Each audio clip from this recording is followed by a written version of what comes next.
Lovely, lovely people. A pleasant afternoon to you. So I bought the what you call this thing again here, the Star, and I'm seeing something here. Lock up horror. Woman threatens lawsuit after catching scabies in jail. So for those who do not know what scabies is, it's a parasitic infestation caused by tiny mites that burrow into the skin and lay eggs, causing intense itching and a rash.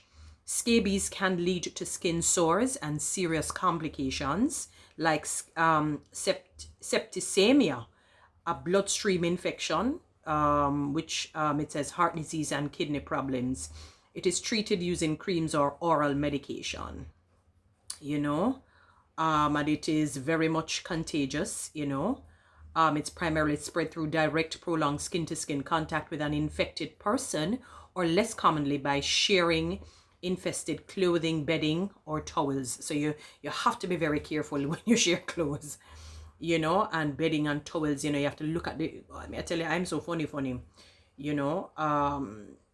Yeah. So shared items, crowded conditions, and scabies spreads quickly in places where people live or work in close proximity, such as nursing homes, child care facilities, and prisons. So in her case, the lockups. So she threatens lawsuit, you know, after catching scabies in jail. That must be horrific, you know. It says a St. Ann-based woman is threatening to take legal action against the state, alleging that she developed a severe case of scabies while in police custody, and was subjected to degrading and unsafe conditions. Pansy Henry, 55, said the skin infestation spread across her body, oh my God, leaving her in constant discomfort and emotional distress. This is her speaking now. I got scabies in lockup and it was awful. It was all over my skin and even got in my finger and toenails, she told the Star. Lord. The distraught woman said that the condition was unbearable. Can you imagine? You're just itching away like that, you know? So much that she couldn't sleep. She said the itching was constant, that she had to plead for medical attention by the police before being taken to a clinic where she received treatment. This is her speaking again, or somebody else. Yeah, this is her speaking. I went to jail with clean skin, and suppose you see my skin now. My skin was damaged so bad that even some of the police scorned me because they didn't want to catch scabies too, Henry said. Scabies is a highly contagious skin condition caused by tiny mites, as I had mentioned earlier, that burrow into the skin, leading to intense itching and visible sores. Because when you scratch, it reminds me of eczema. I have eczema, but that is not contagious because that's maybe an internal condition or something like that. So it itches you to the point where you cut yourself because you're just itching and you scratch. When you're scratching away because of the itching that you're feeling, your nails are going to damage, you know, your skin. And then it creates these, the fussy look where you see there, the sores and all of that. It is usually spread through prolonged skin-to-skin contact or by sharing contaminated clothing. So people, you see, some other people with teeth off clothes, other people lying on teeth off clothes and teeth clothes and all of that are only to catch it, you know, to blinking wicked, you know.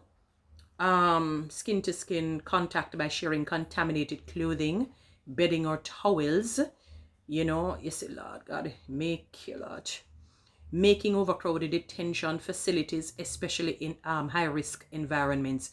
You know, even I stay at hotels, and I know even if it is a high-end place, I look at my towels keenly and care myself ready, you know, I have to smell it. Lord, me so funny. No, these things are real, you know. You know, and it says especially high-risk environments. Me know that they mention like childcare, certain childcare facilities, you know, these children homes, nursing homes, and I've heard the diatribe that goes on there, as well as obviously prisons, but in her case, lockups, you know, the jail cells. Beyond seeking compensation, the businesswoman insists her case highlights deeper public health concerns within detention facilities that require urgent scrutiny. Oh my God. And then they make your skin spotty. Lord. I'm going to sue the government, as not only do I want to be compensated, but matters like this reflects a broader health concern which warrants investigation, she said. Henry has been charged alongside 4 men in connection with the theft of 59 smartphones from a store in Spanish Town earlier this year. Henry maintains her innocence, claiming she had no involvement in the alleged crime. She was freed of the charges on March 24 in the St. Catherine Parish Court. I didn't steal anything or receive stolen items. I had simply gone to visit someone who was in custody, and later that night the police came to my home and took me into custody. I was charged about a week later, she explained. She described her roughly 6-week stint in the lockup as hellish, citing poor nutrition and unsanitary conditions. Oh my God. According to Henry, breakfast often consisted of a fried dumpling and sweetened water. I must say sugar and water that. Oh God. While dinner portions were minimal and poorly prepared. This is her speaking again. In the morning, you get one fried dumpling and they would come around with a gallon bottle of hot sugar and water and give you. No, man, they're wicked. No. Them could even put a little lime juice in it. You know, they have the bottled lime juice. You will get a little piece of sausage and that's breakfast, she said.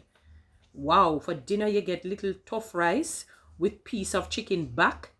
And if it's strew, it's literally, no, that's how people it is spelled S-T-R-E-W. I think they really mean stew peas, but she's saying strew peas.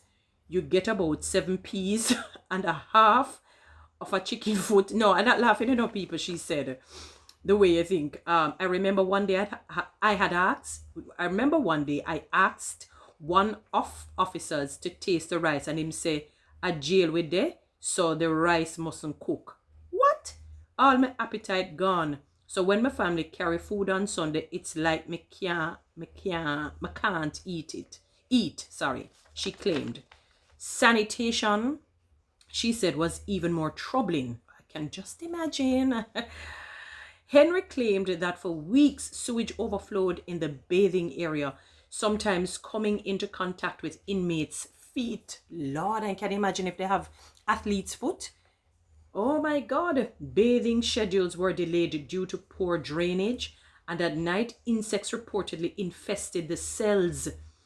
The place stinks bad. I don't know if the situation sorted out by now, Henry said. Attorney at law John Clark believes the matter could have significant legal implications if pursued. She has a very good case, and it would be a landmark case if she actually brings it, and I hope that she does, Clark said.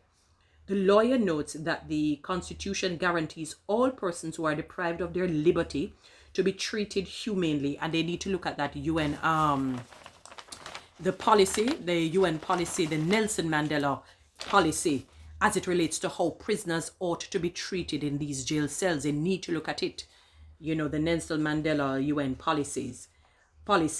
He explained that the constitutional provision concerning the humane treatment of detained individuals could be triggered by her allegations, leaving it for the court to assess the claims, determine whether a breach occurred, and decide if compensation should be awarded.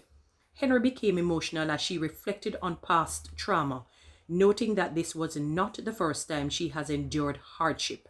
She recalled the tragic loss of her children in 2004. Oh my God. When her 5-year-old twin sons and 3-year-old stepdaughter died in a fire after their Portmore home was firebombed. While she and other family members escaped, the 3 young children could not be saved. Oh my goodness. Henry shared that she still visits a memorial bearing her children's names at Secret Gardens in downtown Kingston. I'm really sorry for your loss, my dear. And if you're really innocent, and I'm not saying because if you are guilty that you must be treated inhumanely, but that would even make the situation even more legitimate in you suing, you know, because of false arrest and false, you know, charging, as well as inhumane treatment and catching such a horrific skin condition, you know, to be treated like, I mean, really horribly and in a horrific way. Go ahead with it, because maybe it will prevent them from really treating people as though they are a bottle cap, you know, as if they're nothing. It is awful. That's really, really awful. Anyway, guys, you know what to do. Read TikTok and YouTube. Subscribe. Give me one of those lions, and you can follow me on Instagram. Have a